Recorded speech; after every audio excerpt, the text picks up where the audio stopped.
और इसको भून लें।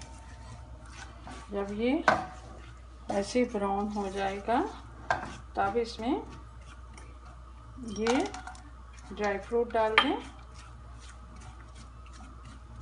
और साथ में ही चीनी डाल दें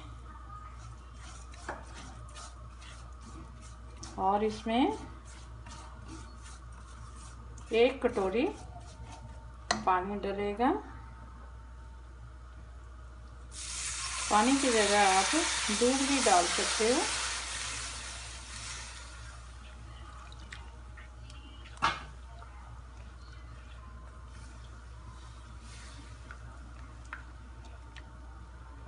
ये बहुत ही पतला सा शीरा होता है। इसमें थोड़ा और पानी डलेगा, लगभग 1 कटोरी इसमें पानी डलता है और ये शीरा साढ़े सर्दी जुकाम नू एकदम ठीक कर देता है। इसनू तुसी